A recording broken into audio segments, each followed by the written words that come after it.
James Monroe Iglehart, 15 seconds to curtain. James. Oh, right. You're already on stage because this is actually part 2 of our interview. What a treat. If you haven't already, make sure you listen to part 1 first. And if you have, then get ready for more James right now.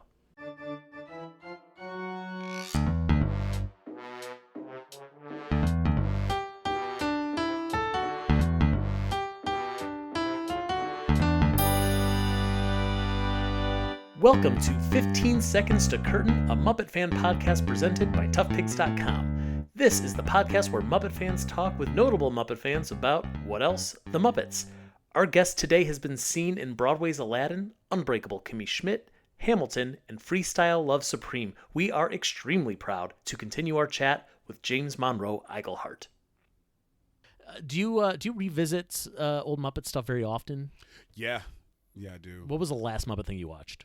I think the last Muppet thing I watched was the Roger Miller episode. Great, because you can't roller skate in a buffalo herd. Yes. I do. What was the last one I was looking for? Because there was one. That's what it was. We were looking for the one that makes my wife laugh no matter what happens. And it makes me laugh no matter what happens. When Fozzie decided that the Muppets needed a scriptwriter. Yes, that's I think the Harry Belafonte episode. Yes, yeah, and it's the opening monologue. Yep, it's the greatest opening monologue I've ever seen in my life. When he says, "Kermit, you need a script."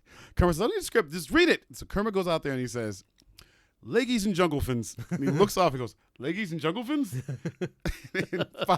and Fozzie says, "So what? My typing's bad." Yeah. And he says. Welcome to thy Muppet Shocks. Welcome to thy Muppet Shocks. My name is Kermit the Forg. The Forg. And it's just the typos were so bad that Kermit read them word for word, like never fixed it. Nope. And my wife, we literally can't get past that scene. It's so good because we're just once he says "Welcome to thy Muppet Shocks," we're done. We're just. Yep. That was the last one. That was about 2 weeks ago. We watched that and cracked up. I appreciate that you got that correct. By the way, you got Kermit's mistake right. Yes. It was just the fact that Kermit read it as is. Yeah. He didn't try to fix it. Yep. And oh man, the Harry Belafonte episode too. That's one of the most perfect half hours of television in history. Beautiful. Yeah. Trust me, I love it. Yeah. And it's a also, shame. I bother my wife with "Lime in the Coconut" song constantly. Yeah. That's a good one. That's a really good one. I bother my wife with the original version, the Harry Nilsson version, once in a while. She's like, "The song is terrible." I'm like, "Yeah, but like I'm picturing Kermit in the bed." Yes. And, yeah. It's such a good one. I've always wanted to make a Spotify playlist of all the songs that I'm going to do this. I'm saying I've always wanted to. I'm going to do this. And I'm going to put it on Tough Pigs, but a Spotify playlist of all the songs that the Muppets have covered. Oh, the ones that like we're so familiar with them already, and like here's where it came from. Here's what Jim heard, and was like, we could do that with Muppets. Also, I mean, one of the ones that always gets me is the "Stop Children, What's That Sound?" Yeah. And the fact that the joke of it is at the end, after they do this song, and the possum is singing, that the three human puppets don't catch anything but ridiculousness. They literally have like a shoe and like I think they shot a car maybe. One has a tire. I shot a tire. Yeah, like, they really are the worst hunters in the world. Oh, for sure. Yeah, which is great. But I mean, there's so many. What's the song? Shoot. Something in your mind. Windmills in your mind. Like with the three-legged screaming thing. It's like a wheel that's ever turning. That one is it's so good. And it keeps going faster and faster. Yeah, and then he finally just takes off. I was like, it's just a great. That's great. I think that might be the Alice Cooper episode, maybe, probably, if I'm not mistaken. I don't know. No, that's great. Do you ever watch some of the other Henson stuff like Fraggle Rock? Oh gosh, yes. Good. I mean, I loved Fraggle Rock. I should say I liked Fraggle Rock. Mm-hmm. I liked Fraggle Rock. I liked Bear in a Big Blue House. Yeah. But I really got into Storyteller. Ooh, okay. Storyteller was what I got into. Nice. The hedgehog storytelling. That particular episode. Mm-hmm. I love the dog and the guy. That one. What was it about Storyteller you there was a moment in television in the 80s where everybody was like, you know what? we're so into ourselves. Let's go back to fantasy. And like, Steven Spielberg came out with Amazing Stories, and then Jim Henson came out with The Storyteller. And these stories were so good. The Icarus story, that it was like they took all the things they had learned from The Labyrinth and what they had learned from Dark Crystal and said, let's make a TV show. And it was so ahead of its time. Like, if you put it on now at HBO, people would be giving it, Emmy Awards. Oh, for sure. Yeah. Back then it was like, I don't know what to do with this. I'm like, you put it on now next to, like, it comes on, like, right before, like, what's that TV show everybody loves? GOT. Oh, Game of Thrones. Game of Thrones. Yep. You put it right on before that, people would have been like, this is brilliant. This is the greatest thing I've ever forget seen. Game of Thrones. This is great. That's what I think. I loved that show. Also because I loved Jim's imagination when he got away from the Muppets and how vast his imagination was of wanting to do things. The one thing that I find fascinating about like the history of Jim Henson, we always talk about Muppet Show, Sesame Street, Fraggle Rock, that kind of thing. But constantly and consistently through his career, it's never been about like what's the next great Muppet thing we can do. The next great Muppet thing that he did was always like, we're going to do this and we're going to make the fans happy. We're going to make some money, and then I'm going to take that money and I'm going to go do something that I really feel passionate about. Yes. And that's why we got Labyrinth. That's why we got Dark Crystal. That's why we got Storyteller. And even the Jim Henson Hour, where Storyteller was originally aired, was like, he was like, yeah, I'll give you your half hour of like the new Muppet Show, but the other half is going to be whatever I want to do. And also, speaking of the new Muppet Show, my favorite episode is the one with Prince. Oh, yeah. The fact that nobody could get Prince. Yeah. Nobody. 2 people got Prince. Arsenio Hall and Jim Henson. That was it. And Oprah got him later in life. Right. The fact that Prince was able to let them take one of my favorite songs, that it's a obscure song. Well, except to Prince fans. But Starfish and Coffee. Yep. And they did it. Yeah. And Prince was okay with it. Yeah. I was like, this just shows you how much respect an artist like Prince had for Jim Henson and the Muppets. They made a Muppet of Prince. Yeah. Well, I do have to correct you on one thing, because someone's going to make a note. So that was on Muppets Tonight, which is a few years after Jim Henson passed, which is fine, but it's still Jim and still the Muppets. But also the Starfish and Coffee thing has one of my favorite jokes from Muppets Tonight, where he sings a song because one of the Muppets is daring him, like, well, I bet you couldn't write a song about just anything. And he's like, I'll write a song about whatever's on the menu. And he looks at the menu and it's Starfish and Coffee. So he sings the whole song, and he's like, all right, well, I bet you couldn't do it again. What else is on the menu? And he says, raspberry sorbet. That's a great joke. And he just kind of like, Prince looks at the camera and kind of does a little shrug. Yeah, that's the thing. And also, but Prince, those kind of jokes, even in his movies, he liked. Yes. He loved, when he was doing live, he would love to look at the audience and kind of wink. Yeah. Which is a Muppet thing. Yes. So you're right, and it is Muppets Tonight. And for some reason, I'm missing the name of the host, because I love the host. He's Clifford. Yeah, Clifford, done by Mr. Clash himself. Yeah, Kevin Clash. Which is awesome. Who I got to meet, Mr. Kevin Clash. Oh, when did you meet him? The first time I was at Sesame doing the Electric Company. Ah, yes. Oh, right. I did want to talk about that a little bit. We were doing the pilot for the new Electric Company. Yes. And this man walked past me, and I was like, "You are Kevin Clash. You are amazing." Oh, for sure. And it was really cool. Yeah. And talking about some of these guys, Kevin Clash, Frank Oz, like, not only are they amazing human beings and so incredibly talented and amazing, they do the great voices, the singing, and whatever. They are such master manipulators. Like the puppetry that they can do that no other human can do. They are literally at the top of their game. For real. Yeah. And anybody who comes up under them ends up being at the top of the game, because you have to watch these guys to match what they're doing. They match their performance. Yes. So you have to get on your game. Yeah. So you don't feel left behind by these guys. Oh yeah. And it's just amazing to watch. Yeah, for sure. Do you own much Muppet merchandise? You are wearing a Muppet shirt right now, I should point out.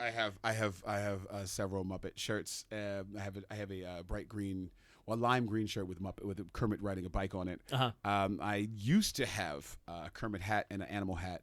I used to have the animal Adidas that came out. Okay, yeah, I've seen those. I wore those to the ground. Great. And I have literally because they're shoes. Literally to Yep. the ground. It's totally to the ground. And I have several, Muppet memorabilia stuff at the house. Yes. Yeah. All right, that's cool. Yeah. I'm always curious what people have in their homes. Like, what is it? The Muppet stuff that's my new favorite thing was it came out a couple years ago, maybe 3 years ago. Disney came out. My wife and I we buy a new Christmas ornament every year. Yes. And the Christmas ornament of Piggy and Kermit, they have the mistletoe. Yeah, so where she's picking him up and kissing him, and he's got a sheesh face, and I think I have that as well. Yeah. That was a Disney World thing, right? Yes, it was. Disney, a theme parks thing. Yeah. I think I own it. If I remember correctly, the Kermit's legs have broken off, so she's just kind of holding Kermit's torso. Yeah, because the legs are really, really thin. Yeah, they're built really well, but it's like you're like one move, and this thing is broken. And that's what it was. Yep. I just put it in a box, a little too close to another ornament. There you go. Yeah, done. It's gone. So it didn't come up in conversation, so I have to ask, who is your favorite Muppet? You know what? I've been asked that several times. It's a hard question. And it changes. Yes. It changes all the time. Because I'm going to get killed for this. I literally only go to Sardi's to see Kermit's picture. Yes. Which, by the way, if anyone finds themselves in New York, you can literally walk right into Sardi's. Don't even stop to ask. If you could just go upstairs. It's upstairs. There's a bar out there. I think they know that people are going up to the bar. It's not weird. And right next to the bathrooms is the original picture from Upstate Manhattan of Kermit. Yep. Whenever I see that, so Kermit is one of my favorites. I love Gonzo. I love Gonzo because I love the song in the movie. Yes. But the Swedish Chef I can watch for days. It's just something. Oh, the chocolate mousse moment and the chicken in the basket moment. Where So he picks good. up a chicken and throws it in the basketball hoop's great. Yep. But as a whole, I love the Electric Mayhem. Yeah. That's my crew. So if I had to pick, it's like Kermit, the Swedish Chef, Gonzo, and the Electric Mayhem. All right, so we're gonna will this into existence. That the next big Muppet project, we're gonna make sure you're involved. You're gonna sing a song with the Electric Mayhem. That is my dream. From the moment, I kid you not, to this day, once a month at least, once maybe twice a month, I have to play Can You Picture That? Yeah. To Walking on the Street. That's right. It's one of my favorites. From the moment, it starts with Dr. Zeet's Oh Yeah, and it hits into Zoot's that saxophone lick, and then it goes right into it. Yes. And that's the song I wanted to sing at the Muppet 54 Below, but they said someone else started singing it. I was like, I totally understand. I said, because I literally, also, you can't give me that song. Yeah. I've told my friends this. I said I am a humble and I am a nice actor, but I do tend to lean towards zero, center stage. Yep. If you give me that song, that better be the last damn song that's on the program, because I'm going to rip that song to shreds, and no one should come after me on that. Because when I'm in the car, it's quite a performance. Can you just put out an album of Muppet covers? Oh my God, I would love to, but we'll see. Then we could put this on there. Just a side note, my wife is the most patient, amazing woman in the history of life. My nerddom is really boundless. But when it comes to Muppets, the fact that she got up at 9 a.m., actually at 8 a.m., so we could be in the park by 9, so I could watch the Muppets do, their take on history, is nothing but love. The fact for that sure. that she would do that. I have, for Christmas back in 1998, I know it. I was given the Big Muppet coffee table book that they had years ago. The Works. Yep. I was given that. I have Jim Henson's life story. I have so many Muppet books. It's funny, you were asking me about stuff I have at the house, and I didn't think about it until she called. I have so many Muppet books at the house. Right. Those are the things I have the most of. Books about the Muppets, book about the Dark Crystal, books about the Labyrinth. I mean, just they're awesome things to me. I thought about, I had a girlfriend, thank God we didn't get married. She's nuts, and I don't care if she hears this. She said she wanted to be a puppeteer. And sometimes people just say things flippantly. Well, I got so excited that I did all the research for her to get to the Muppets, how to do it. We did a whole project for college on it, and after a while I realized she wasn't kidding, but she wasn't as serious as I was. Yeah, right. And the only reason why I knew I couldn't do it is because I'm too conceited to not be in front of the camera. And I think that's the thing that makes the Muppet performers so amazing is they are totally okay with the characters being the star and them being the background, even though they do it. I know me. I want to work with the Muppets, but I have to be in front with the Muppets. Right. And you have to know yourself. It's okay to say, hey, I have an ego. I need to be in front of the camera. But that's me. But I have so many books about the Muppets because I was obsessed with the still am. When something comes out, I have to get, like, when the whole Muppet guy's talking, my wife was like, I know you're going to get that. I'm like, you damn straight I'm getting that. Yeah. I have to. Right. You know. Yeah. Same, by the way. My wife is very patient. She's a Muppet fan, but she's not a fanatic. Right, exactly. Which is good. Which is good. You don't need, she shouldn't have two. That's right, yeah. I mean, I'm a guy who runs a Muppet fan site. I was running the site when we met. Like, she knew what she was getting into. Yeah. Like, she's also the kind of person to be like, well, I guess we're getting up at 8 o'clock, so we could be at the park by 9. Right. Or like, well, I guess we're gonna have to go to the Museum of the Moving Image once a month. And we did we did. And what's funny is this one bothered me a little bit. Tell me. Because there was one in California that they took to the I think Academy of Arts and Sciences, which had so much more stuff in it. And here I am at the Museum of Moving Pictures, looking at this stuff, and I began to kind of complain. I'm like, they don't have enough stuff.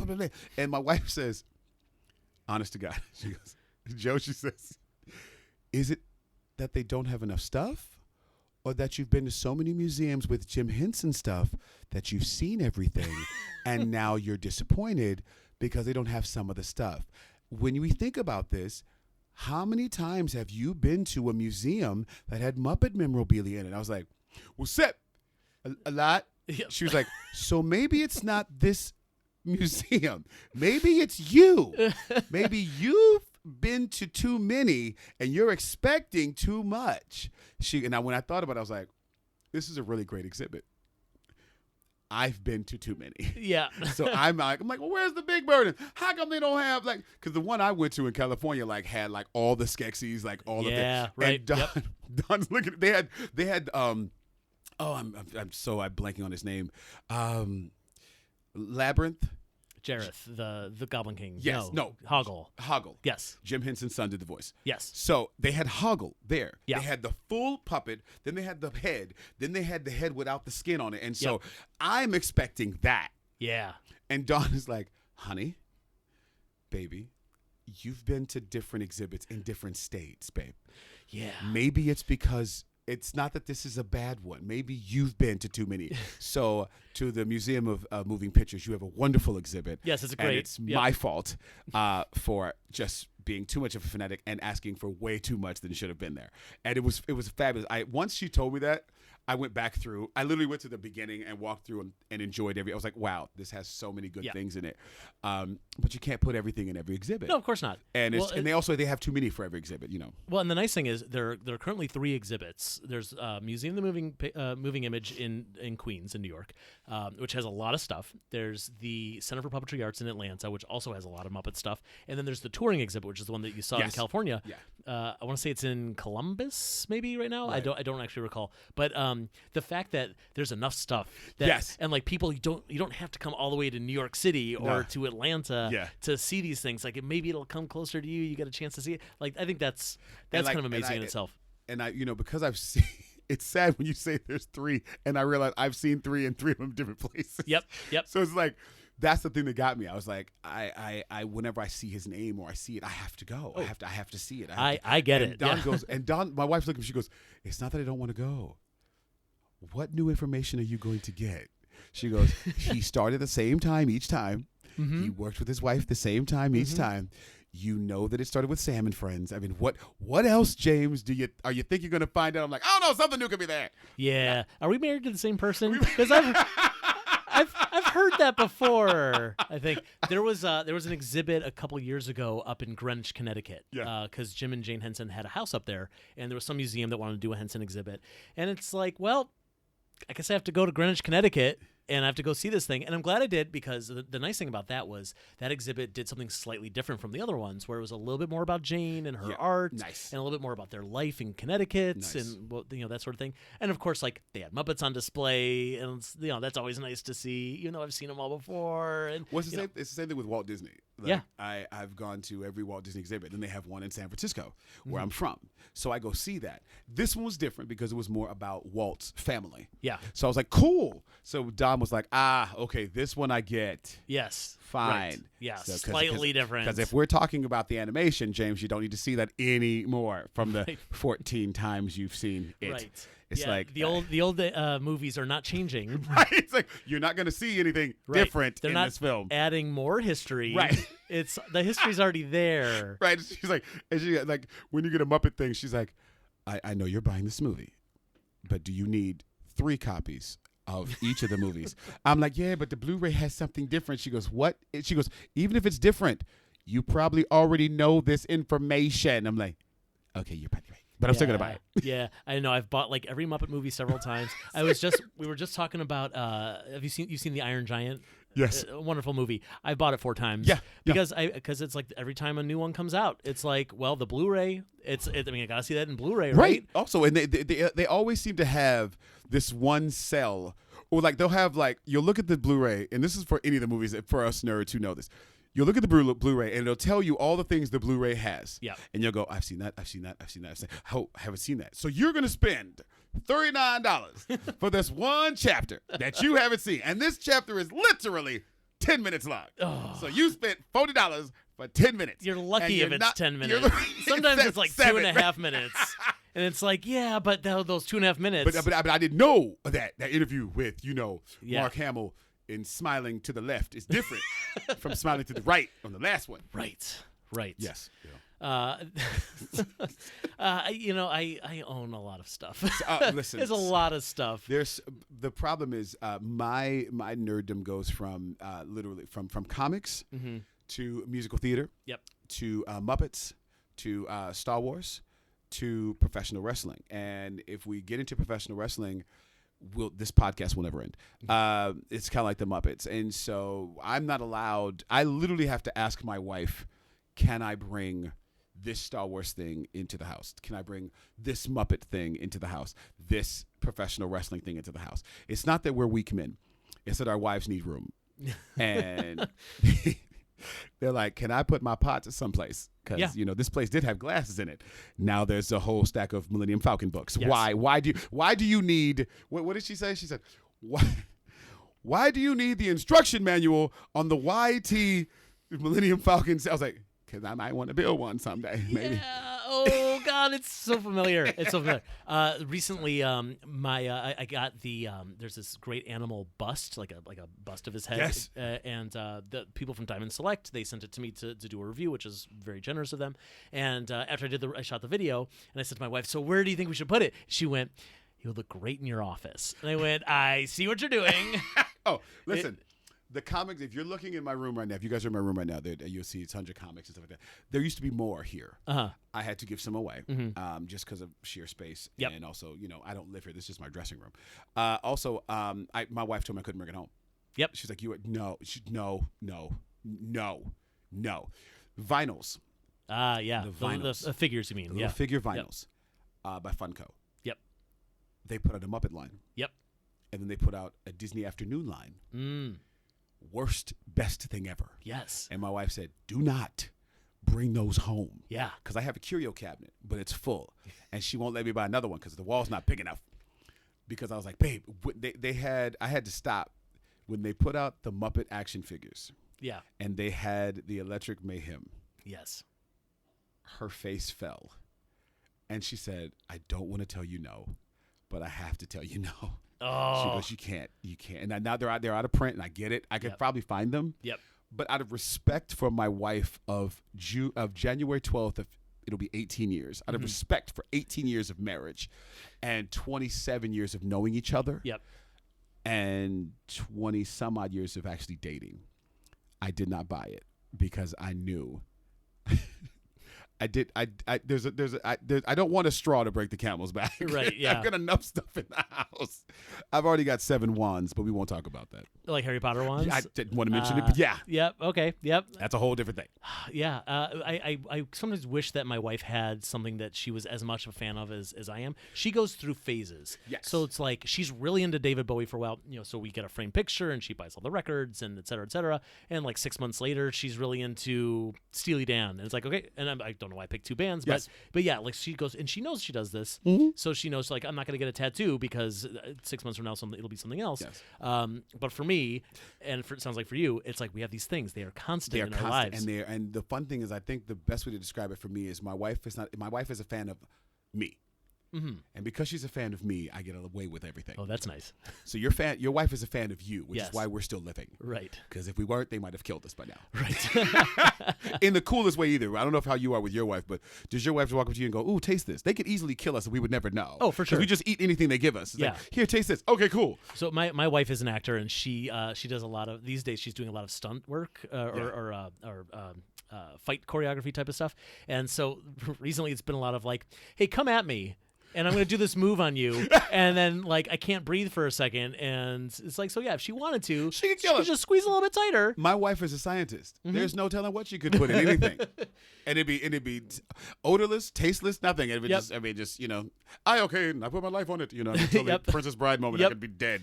I'm picturing her like she's handing you a mug, and then it's like boiling over with like the like dry ice. And I'm still going, yeah, sure, I'll taste it. Like, well, hey. I trust her. Oh, I forgot. You asked me a character. There is 2 other characters that I thoroughly love every single time they're on screen. Mm-hmm. Bunsen Honeydew and Beaker. Yes. Because it is so simple, yet so effective every single time. And it's the fact that you watch Beaker and you go, I know something's going to happen. And there's nothing we can do about it. And damn it, it's funny. Yes. Because they find different ways to destroy this puppet Yep. all the time. And nothing happens to Bunsen. Yeah, he's fine. He's pretty much fine all Yeah. the time. And there's that one animatronic that they have in the park that they're riding in. Have you seen it in person? I've never No. seen it in person. I would love and to see I've that. always wanted to see it. Mhm. I've always wanted to see it. Yeah. I mean, because I'm always fascinated by how they do Lightning McQueen and Yep. and Mater. So to watch this particular animatronic, I thought it was just ingenious. Yeah. How they did it, and I hope to be at the park one day and see it and interact with it. I can't Yeah. wait. Yeah. And it's one of those things where, like, if hypothetically, if the Disney parks decided they wanted to have more of a Muppet presence, They could do that. they can not only do that, because apparently that was in Epcot. So it's like you've got that in Epcot. You've got the American History thing in Magic Kingdom. You've got Hollywood Studios has Muppet Vision. Right. It's like just add something to Animal Kingdom. Right. Which my idea. Easy. Animal Kingdom with animals. Oh gosh, like it's right there. It writes itself. That's right. Yeah, but that would be great. It's like you don't need much, just a little bit of Muppets in each place, a little bit of Muppet each play, just to say, and a little bit of merchandise would be nice too. Yes, but and I think that when they had Muppet Vision, there was a lot of merchandise there. I bought like socks and stuff like that, and shirts and everything. I think the Muppets need a platform like on television or something that is very good. Yep. Oh, and I was hoping they were going to do it on Disney Plus, and I heard they canceled it. No, so that's not true. So there was a project that was in development with Josh Gad a while ago. That one did not. It's not being done. Okay. That's the one that was announced. It's not happening. But there's another one that was announced just before the news that the Josh Gad one is canceled. I think it's called Muppets Now, if I'm not mistaken. Cool. Yeah, whatever it is. But yes, there will be a Muppet project on Disney Plus, which means I have got to up my game on Instagram so I can have 1 million followers so I can be on this show. Yes, right. Yeah. Right now I've just got 50,000. I need 1 million people to love me so I can be on the show. Yeah, for sure. But yeah, no, it's definitely happening. But the thing that people are really asking for, and it's not on their lineup yet, is the Muppet Show. Yes, to just have the Muppet. Yes, yeah. And that's what I was hoping for. I was hoping that all the shows that we loved would be on the show, like for the. I'm not going to say all the other scripts, but I was hoping that the Muppet Show would be there. Yeah. Because it's hard to. They didn't put the Muppets on Blu-ray. Well, they never put on but Blu-ray. They didn't put the Muppet Show on and Blu-ray. they've only ever released the first 3 seasons on DVD, which is a travesty. Well, I mean, I've heard the rumor that it's the problem with the actual artists that were on the show, like people wanting, like they have to go to each person, and of course, artists, actors, they all think they deserve something more, and it's like, dude, you ain't made a movie in 50 years. Right.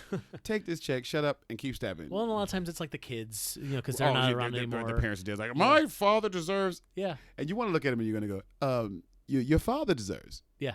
You ain't done not one damn thing. Well, and then the other thing is like, well, you're not making any money right now on it. So what? Right. So take this. And, well, if they're going to get this, it's like, no. Look. Flat rate. And I'm sorry, there's certain times I know people get on Disney a lot.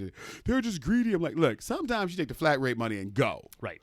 Because if you try to do the extra thing, all you're going to do is mess yourself up. Remember, this is Disney. They're fine. Right. Right. You're trying to do something. You're like, they don't need to do anything. Yeah. And who's suffering? The fans. We've been waiting for the rest of those seasons for years. It's true.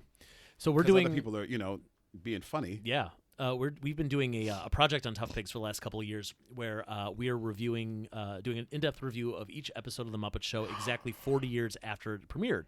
So the nice thing about it is we've been doing it's a long-term project. I am literally about to go on a rabbit hole down your website. Yes. Oh, please do. So we just started season 4, which is not on DVD. Oh. So it's an extra challenge. We have access to these because you didn't hear this from me, but we got them through other means that maybe you could find yourself. Right, do a little Googling. But it's hard to say, like, so I just wrote a review of the Crystal Gale episode. Yes. Have you ever seen the Crystal Gale episode? Most people haven't. No. If you didn't see it in 1979, maybe you've never seen it. And it's a great episode. It's an episode where there are these prairie dogs, and they're all kleptomaniacs. They're stealing everything. And so they're stealing all the props and all the things from the kitchen, and it's like everyone's getting really angry at them. And then one of them steals Kermit's collar, and now Kermit's naked, even though he's kind of naked all the time. That's a great joke, though. It's a great joke, and it's a great visual because he's hiding behind things, and he kind of looks naked without his collar, and he shows up at one point with a paper bag on his head. And he shows up again with like a pink feather boa instead. And that's good. Hysterical. Now, how can you deprive us Muppet fans of some gold Seriously, like this? Yes, that's too good. Yes. Oh, okay. Yeah, I'll be on your site very soon. Okay, thank you very much. I mean, I've been on there before, but I'll be on there. Like, yeah. I didn't. Okay. You know how you called me and say, hey, I want to do this thing. I read who you are. You're a normal person. Great. Talked to Bill. Bill said, cool. He's great. I then got busy. Yep. But I was on the site. My wife sees what I'm looking at. Yep. What are you looking at? It's Toughest Pigs. It's a Muppet website. James, do you really have to do it right now? You're right. I need to. Because right. I could be here for days. Yeah. And now that I know now that I know what you have on it, I'll be there for days. Oh, you will, because the site has been around since 2001. That's amazing. We've got thousands of articles. Thank you. Yeah, it's crazy. It's a very much a passion project. I understand. It makes us no money. I understand. It costs us money to do this website, but yes, but the fans that love it. That's right. And there's not much out there in an official or unofficial capacity for Muppet fans. Have you been able to? Now this has turned into my show. Have you been able to interview like the Muppet performers? Yes. That's amazing. Yeah, so we actually when Muppet Guys Talking came out, we got a chance to do one with Frank Oz. That's awesome. Which was great. We've interviewed most of the performers, and now that we're doing stuff like this, like now we're in the era of podcasts. So these text interviews that we did 10 years ago, it's like, oh, it's great that we have it, and you can always go back and read it. But now it's like we're in a new era of like, should I be doing stuff on YouTube? Should I be doing stuff on a podcast? Yes. So now we're kind of like ramping up again, and we've got these new opportunities to do stuff all over. That's awesome. It's pretty fun. Yeah. Awesome. Yeah. And just to do something for the fans when the official folks are not doing much. Yeah, and I think the people forget that the what I learned when I was with Aladdin was that the folks who are my age can't wait to show their kids and other kids the stuff that they liked when they were kids. Yeah. And the funny thing is, there's some things that we liked when we were kids that our kids just won't get. They're just like, they just don't understand at all. You're like, really? This is the dumbest thing I've ever seen in my life. Correct. Which is funny because it's going to happen to them when they pass their stuff down. Yeah. But there's certain things that have lasted, and the Muppets is one of those things. Yes. That I showed. my niece and nephews were like, Uncle, what's this Muppet thing? Wow, we understand. We know Kermit, blah, blah, blah. I said, okay, look, you guys love Queen. Please watch this. And they watched Bohemian Rhapsody with the Muppets. Yes. Lost it. Great. They lost their minds. Yeah. So, which made me go, okay, if you like this, we're going to do this. So I showed them Danny Boy. Great. With Animal, Beaker, and the Swedish Chef, which, of course, launched us into Jungle Boogie, which, of course, launched us into, what was it? We ended up into, Manamana and all these different things. And they... Now, I'm not even home, and I look at my YouTube, and they're watching. I can see my channel, and I see them going back. Uncle, can you show us that one Muppet thing? Because they can't find it. So it's like if you show them the good stuff, they can't wait to see, because it will always be funny. Yeah. Funny is funny no matter what decade it's in. Yes. And some of the things that a lot of things the Muppets did, you could show now. So I'm glad. I wish the official guys would be doing something, because we now want to show the next generation this Muppet thing, and show them something funny. Right. Said, look, this is funny. This is funny no matter what happens. Yeah. Well, and the idea that so if we can get a new generation into the Muppet Show, into this classic stuff, then they're going to start asking for more. Right. And then say, now you got the Muppets back on TV or on Disney Plus or making movies again. That's what I'm hoping. Yeah. And then maybe that'll sell some merchandise. And Right, now you're making some money. Right. See, it all comes around. Because we know what the bottom line is. Yes, we do. I get it. Not everything can be a passion project. And, the Muppets, I mean, puppetry on film is very expensive. It's hard to do. It's time consuming. I understand that. But there's also a lot of stuff that's already done. Yeah. And we could just watch it and enjoy it. Yeah. And honestly, that stuff is all gold. It's still amazing. Like, I put the scene with Kermit and the gang singing "Why Couldn't We Ride?" on bikes up against any special effect you see nowadays. It still is seamless. Yeah, absolutely seamless how they do it. Have you ever heard the concept of Henson's Law? No. So the Henson's Law is the idea that CGI, no matter how good it looks, it could look perfect today, but 5-10 years from now, it's going to look dated. Puppets will always look good. That's true. Somehow one of my favorite things is Little Shop of Horrors. Yes. And the fact that I heard they're redoing it, yeah. I don't know. I don't know how they're going to get any better, because what Frank Oz and his crew did with that giant puppet. Yeah. It's brilliant. It's brilliant. It's singing. Yeah. It's singing and moving in a seamless way with the actors who are with them. And it's there. It wasn't CGI. It was there. Well, and have you ever heard they filmed that in slow motion? Yes. So and then sped it up. So it's got these crazy movements. So they have to sing slowly. Yeah. So that it, when I heard that, I was like, Get It, which is one of my favorite songs. And also Mean Green Mother from Outer Space, which is one of my favorite songs. And to see how it is, it looks absolutely like they filmed it like that. And you're like, that was the most brilliant thing I've ever seen. Yeah. But it's because it's there. Right. And, speaking of Frank Oz, again, no offense to the new Star Wars movies, watching Yoda move with Mark Hamill is so much better than watching a CGI version 100% of Yoda move. Yeah. The puppeteers, again, like when you watch The Dark Crystal and the Skeksis start moving, there's something about that is just, you're like, these grotesque creatures are so crazy looking, but they're there. Yeah. And that's what, it'll always be real to you because it's there. Yep. So.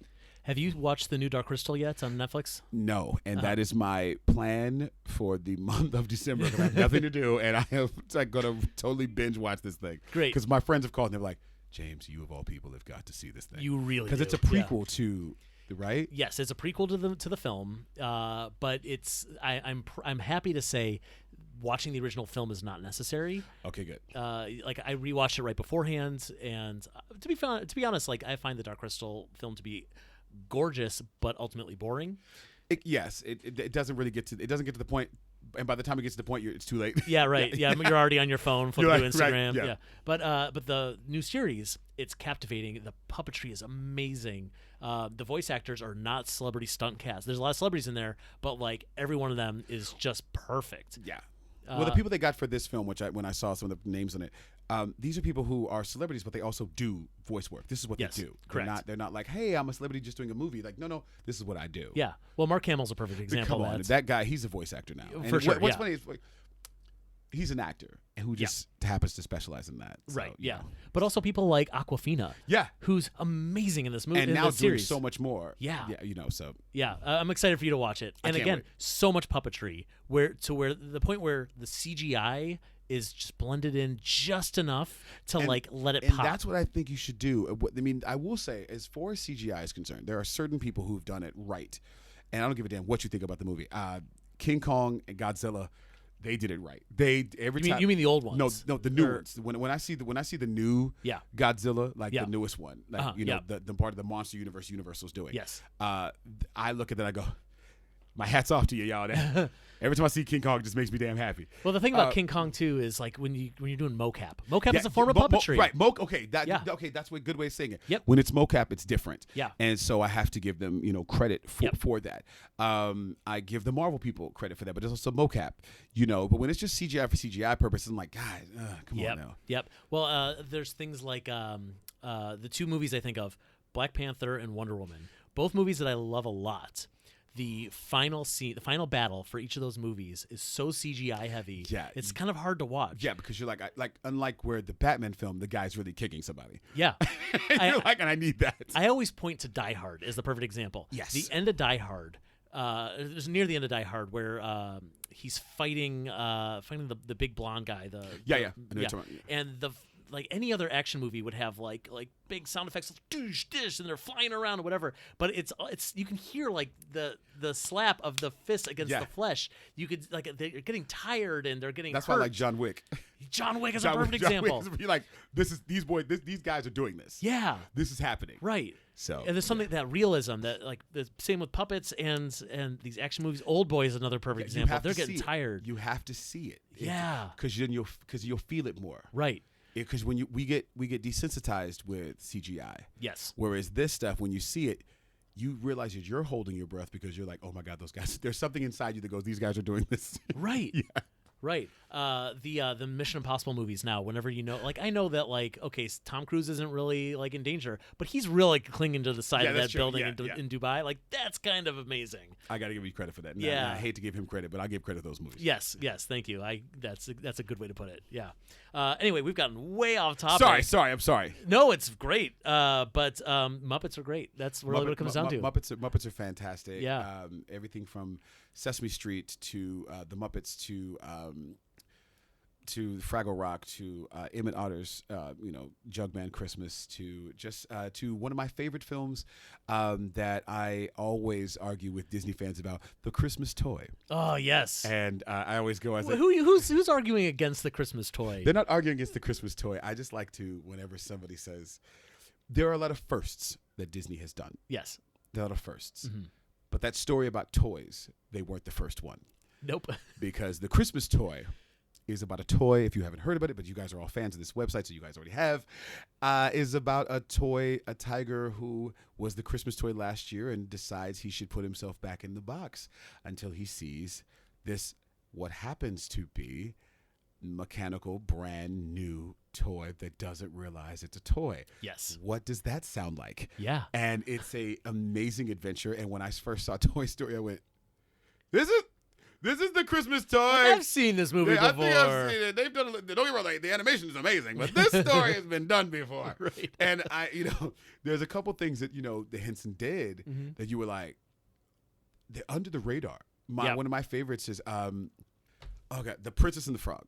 The Disney film. The Disney Frog. Yes. Disney. But then there's the Jim Henson one where Robin is the prince. Yeah, the Frog Prince. The Frog Prince. Yeah.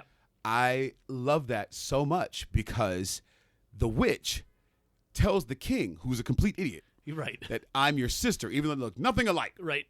And whenever Robin tries to say the witch is doing something, this joke, and she goes, "Have a pop over, Froggy." And all of a sudden at the end, the little girl takes the frog, takes Robin away, and the king goes, "I'm glad he's finally gone. Frog keeps eating all the popovers." I don't know why.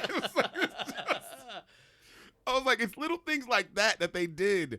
And like these shows that are under the radar that you can't find anymore. They're only on VHS. I'm like, these things are the ones that need to be on Disney Plus because they are amazing. Yeah. And the story, they're just, with Kermit narrating, saying it's disrespectful, you don't want to be a frog. It's like, but I'm a prince. Yeah, whatever.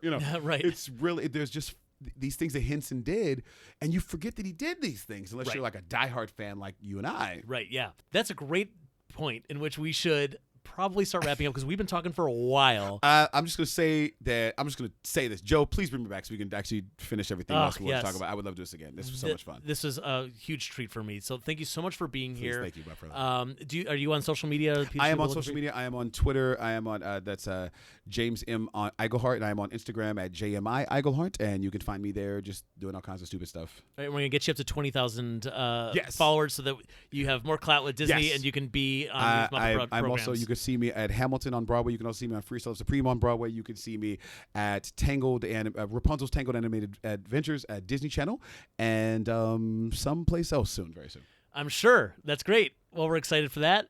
James, thank you again for being here. Joe, man. Thank you, everyone, for listening. Thank you. 15 Seconds to Curtain is hosted and produced by Joe Hennis. Edited by Jared Fairclough. Logo artwork by Dave Hulteen and Jay Fosgett. Catering by Frank Oz. Theme music by Stacy Rosen. A Muppet Fan podcast brought to you by toughpigs.com.